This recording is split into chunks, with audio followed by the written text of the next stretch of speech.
प्रक्रिया काफी तेज आगे बढ़ रही है और इसके साथ धमकी चमकी भी शुरू हो गई है। बिहार में मैं देख रहा हूं कि तेजस्वी यादव, राहुल गांधी वोट अधिकार यात्रा निकाल रहे हैं। दिल्ली में महाभियोग लाने की तैयारी हो रही है, धमकी भी दी जा रही है। और अजय उपाध्याय जो तो मारपीट की बात भी करते हैं।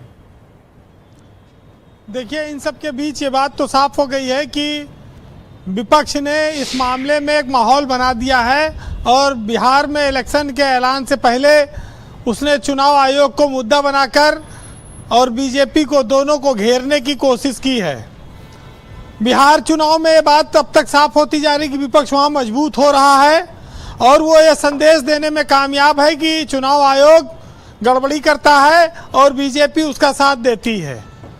तो ये एक दबाव जो बना हुआ है वो चर्चा का विषय बन गया है। चुनाव माहौल जो बीजेपी बनाती है हर बार चुनाव में, उससे पहले विपक्ष ने उसके इस माहौल को खराब कर दिया है। और बिहार में 20 साल से नीतीश कुमार मुख्यमंत्री हैं। अब वो अगली बार किस स्थिति में रहेंगे, अभी इस पर जो स्पेशल इंटेंसिव रिवीजन प्रक्रिया चल रही है, इसने बहुत बड़ा प्रश्न चिन्ह खड़ा किया है। वैसे 65 लाख नाम काटा जाना कोई मामूली बात नहीं है, उसमें काफ़ी सारे मृतक लोग भी हैं और ये कुछ मृतक लोगों से राहुल गांधी अपने आवास पर भी कुछ दिन पहले मिले थे। वही जो नाम कटे हैं जिनमें मृतक बताया गया है। हमारे यहाँ लोकतंत्र में कौन सच्चा है कौन झूठा है ये जनता अपने मत से तय करती है, लेकिन मत देने से पहले मताधिकार की सूची ही गड़बड़ी हो जाए तो फिर मत का सही प्रयोग हो रहा है या मत का सही उद्देश्य बाहर आ रहा है, परिणाम मिल रहा है, इस पर ही शंका पैदा हो जाती है। और यही शंका आज चुनाव आयोग को लेकर पैदा हुई है, विपक्ष ने किया है। लेकिन पूरा देश इस बात को जानता है कि संवैधानिक संस्थाओं को तोड़ने मरोड़ने का काम पहले कांग्रेस ने किया था, आज वही बीजेपी पर आरोप लग रहे हैं। तो आप इसको जैसे को तैसा वाली स्थिति भी कह सकते हैं। ये सब सिखाया किया धरा कांग्रेस के जमाने से चला आ रहा है।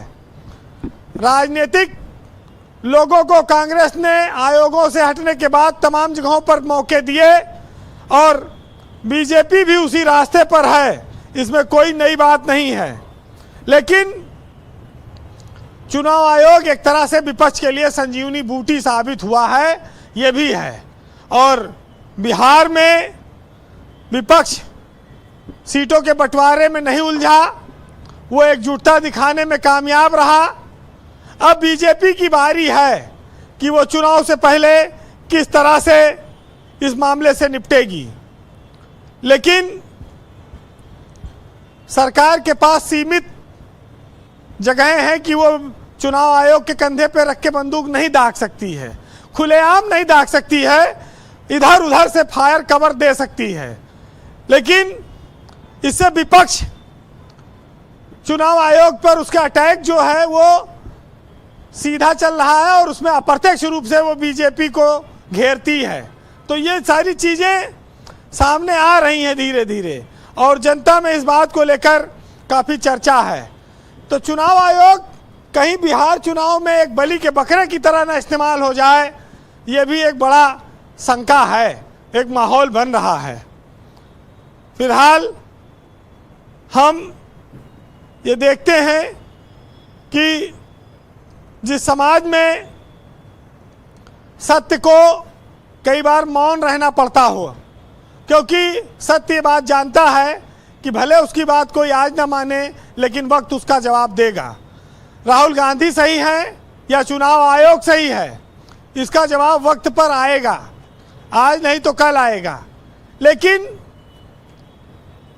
लोकप्रियता से, निष्पक्षता से चुनाव हो, ये सबकी इच्छा है। वोट काटकर, वोट बढ़ाकर चुनाव नहीं होना चाहिए। इस देश की अंतरात्मा पर, लोकतांत्रिक व्यवस्था पर ये कुठाराघात करता है। जी। लेकिन पर ये बात कहना कि देख लेंगे, धमकी देना, उपाध्याय जी कह रहे हैं कि जूता चप्पल मार पिटाई सब करेंगे, देख ले, मतलब तरह तरह की भाषाएं बोली जा रही, क्या ये ठीक बात है? देखिए, ये तो राजनीतिक रूप से मंचों से धमकियां दी जाती रही हैं। प्रदेशों में नेता बोलते हैं कि अगर हमारी सरकार आई तो भ्रष्टाचार की जांच करा देंगे, ये लोग सब जेल पीसेंगे, चक्की पीसेंगे, बहुत सारी चीजें आई हैं। पीसिंग और बाद में महाराष्ट्र में सरकार में आ गए। वही तो बहुत सारी चीजें आती रही हैं चुनाव में। संजय सिंह वो बड़ा अच्छा डायलॉग बोलते हैं, चक्की पीसिंग तो और फिर वो पीसते पीसते सरकार में आ गए महाराष्ट्र। हाँ, तो ये चलता है। यही सब तो खूबसूरती, इसी को लोग ब्यूटी मानते हैं लोकतंत्र की। अजित पवार के बारे में कहा था। तो फिलहाल जी कंक्लूड करें। एक बहुत पुराना, देखिए, चुनाव आयोग के लिए साफ तौर पे कहा जा सकता है कि रहजनों ने अगर लूट लिया है तो मुझे उनकी लुटाई से कोई समस्या नहीं है, लेकिन तुम चौकीदारी और रहबरी कैसे कर रहे थे, ये तुम्हारी जवाबदेही है। और हमारे यहाँ कहा जाता है, शौक बहराइची एक शायर थे, उनकी 2 लाइनें सब जानते हैं, लेकिन आगे 2 लाइन के बारे में नहीं जानते। आप सुनिएगा कि जब एक ही उल्लू काफी था बर्बाद गुलिस्ता करने को, और हर साग पे उल्लू बैठा है तो अंजाम गुलिस्ता क्या होगा। और उसके आगे की 2 लाइनें हैं जिन पर बहुत कम लोग जानते हैं कि अल्लाह गनी इस दुनिया में सरमाया परस्ती का आलम, और बेजर का कोई बहनोई नहीं, जरदार के लाखों साले हैं। थैंक यू वीरेन जी, धन्यवाद। देखिए 2 लाइन आप बोलिए, बाकी 2 लाइन वीरेन जी ढूंढ के लाके जोड़ के दिखाएंगे आपको, ये उनकी काबिलियत है। बहुत शुक्रिया वीरेन जी, बहुत धन्यवाद हमारे साथ जुड़ने के लिए, ग्राउंड जीरो से अपना फीडबैक और ओपिनियन हमको हमारे साथ साझा करने के लिए। बहनों भाइयों, इस